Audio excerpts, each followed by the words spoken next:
Oke, Assalamualaikum warahmatullahi wabarakatuh. Selamat pagi, siang, sore semuanya. Perkenalkan, nama saya Madam Zidahan Haris dari kelas MJ604.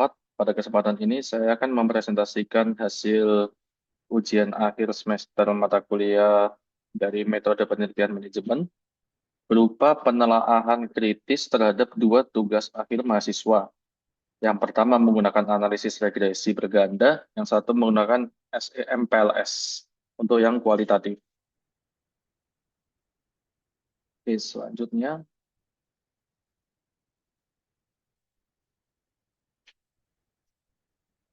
Presentasi ini akan saya bagi menjadi 5 bagian. Pertama, kriteria dan alasan pemilihan kedua tugas akhir. Yang kedua, review tugas akhir pertama yang menggunakan regresi berganda ya. Ini untuk yang kuantitatif. Kemudian, untuk yang ketiga, review tugas akhir yang menggunakan SEM-PLS, ini yang kualitatif. Keempat, perbandingannya, kualitas metodologis keduanya, dan terakhir kesimpulan reviewer secara keseluruhan.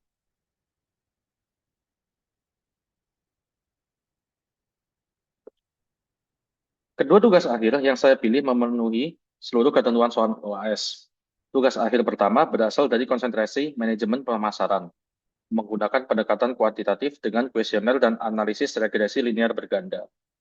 Tugas akhir kedua berasal dari konsentrasi manajemen sumber daya manusia, manajemen SDM, menggunakan metode SEM-PLS dengan model mediasi. Saya memilih tugas akhir pertama karena mengangkat fenomena bisnis aktual, yaitu dampak isu boikot terhadap beberapa merek. Yang diangkat di sini adalah Pizza Hut. Sementara tugas akhir kedua, saya pilih karena mengkaji konteks sektor publik, instansi perpajakan di Kementerian Keuangan yang relatif jarang diteliti dengan pendekatan model SEM-PLS yang memuat model mediasi yang kaya untuk dianalisis ya. Sekarang masuk ke bagian review tugas akhir pertama. Judul penelitiannya adalah pengaruh brand equity dan brand image terhadap brand loyalty. Studi pada konsumen Pizza Hut Indonesia, wilayah Jabodetabek. Ditulis oleh Muhammad Aditya Abdul Aziz dari Konsentrasi Manajemen Pemasaran. Penelitian ini menggunakan metode kuantitatif dengan analisis regresi linear berganda melalui SPSS versi 29 dengan 110 responden. Model penelitiannya cukup sederhana, dua variabel, yaitu ini variabel independen ya, yaitu brand equity dan brand image.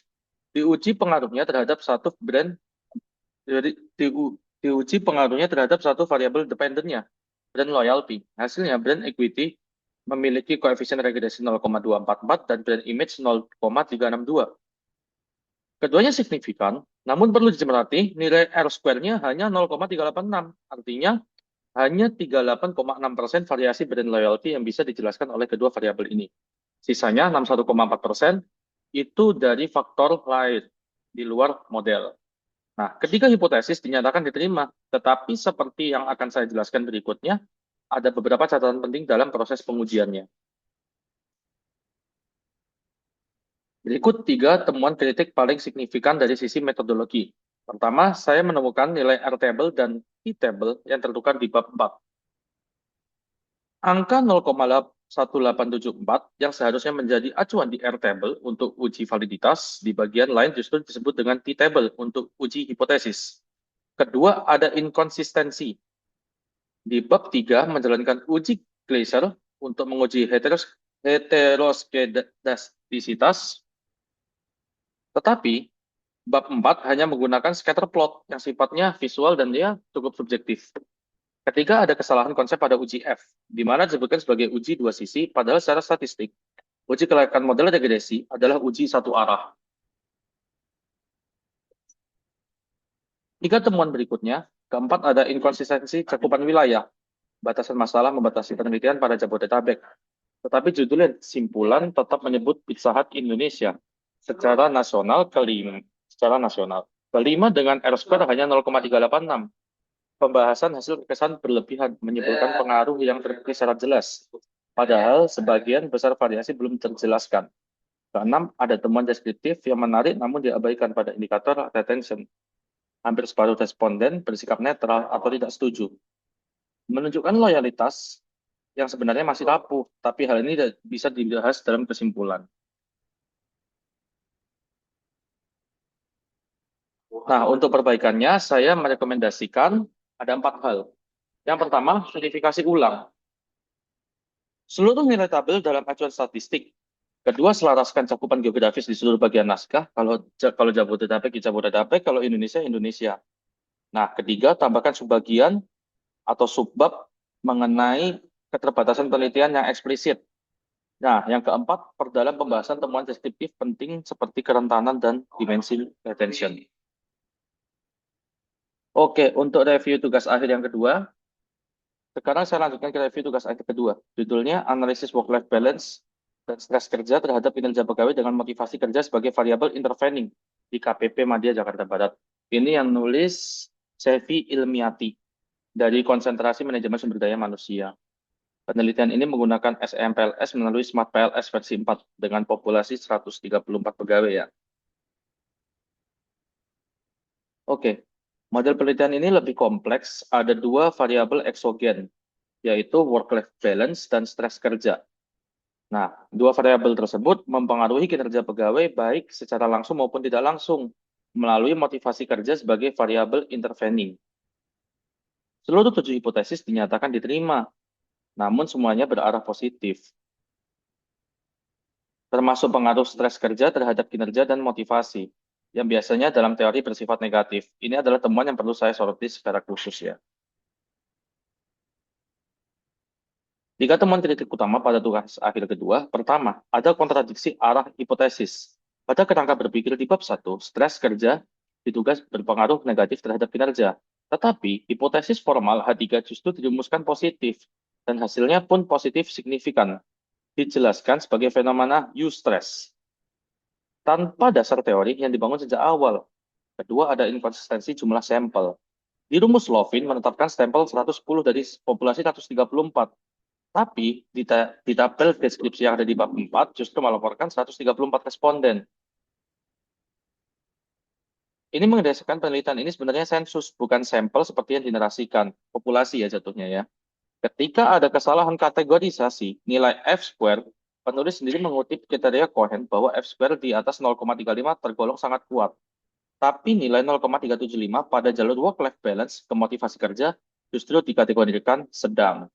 Sedikit inkonsisten ya di sini nih ya. Oke, kemudian temuan keempat. Evaluasi model struktural tidak lengkap. Nilai Q-sharp untuk predictive relevance dan inner PIF untuk multi-call tidak pernah dilaporkan. Padahal keduanya dijanjikan dalam metodologi. Kelima, saya menemukan pola hasil yang terlalu sempurna. Nah, gimana itu maksudnya terlalu sempurna? Reliabilitas dari Cronspecks dan komposit, semua konstruk bersekitar 0,9 hingga 0,97. Itu terlalu tinggi. Ya sebenarnya tinggi tidak apa-apa, tapi ini terkesan terlalu sempurna. Nah, ketujuh hipotesisnya diterima semua. Nah, ini biasanya mengindikasikan potensi common method biasa ada pada desain self-report ya, tapi tidak dibahas sama sekali. Nah, untuk temuan yang keenam, pengujian mediasi belum diklasifikasi secara formal sebagai mediasi parsial atau penuh. Padahal baik jalur langsung maupun tidak langsung sama-sama signifikan. Untuk rekomendasi perbaikannya dari karya tulis yang ini, pertama, selaraskan arah hipotesis dengan kerangka teori sejak awal. Kedua, perjelas dan konsistenkan prosedur sampling. Kalau sampling untuk semua data yang ada silakan. Nah, sedangkan ini dari 134 ini 110 ya tadi di bab 4 ya. Itu jatuhnya populasi aja. Ketiga, lengkapi evaluasi model struktural dengan Q-square dan inner VIF. Dan yang keempat, lakukan uji Harman single vector test untuk memeriksa potensi bias model. Jangan sampai ada bias di sini.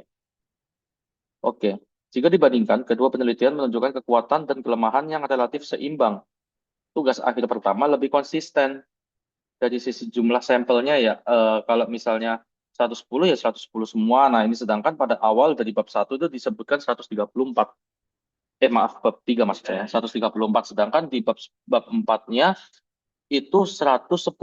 Nah, ini jadinya mau sampling aja atau populasi semua pegawainya dipakai.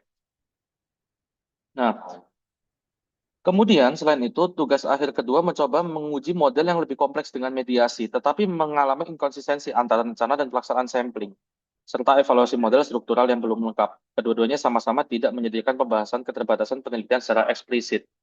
Belum terurai dengan jelas ya, di bab 3 maupun di bab 4-nya ya. Nah, sebagai kesimpulan, kedua tugas akhir ini secara formal memenuhi syarat metodologis minimum sebagai karya karya ilmiah kuantitatif ya, mau- maupun kualitatif. Namun keduanya memiliki celah yang cukup cukup mendasar. Di tulisan yang pertama, inkonsistensi cakupan wilayah dan kesalahan teknis pada uji statistik. Nah, yang kedua, kontradiksi arah hipotesis dan inkonsistensi sampel. Yang menarik, kedua penelitian sama-sama menunjukkan hasil yang terlalu mulus. Ya, tadi bahkan sampai nilai Q-square-nya sampai 0,9 hingga 0,97 ya. Tanpa pembahasan potensi bias method dan sama-sama tidak menyediakan refleksi keterbatasan penelitian yang eksplisit. Nah, di bab 5, sebuah elemen penting mencerminkan kematangan ilmiah seorang peneliti. Oke, sekian. Demikian presentasi saya terhadap kedua tugas akhir ini. Saya berharap temuan dan rekomendasi yang telah saya sampaikan dapat memberikan gambaran yang jelas mengenai pentingnya ketelitian metodologis dalam penelitian kuantitatif ya, maupun kualitatif juga ya. Terima kasih atas perhatiannya. Kurang lebihnya mohon maaf. Wassalamualaikum warahmatullahi wabarakatuh.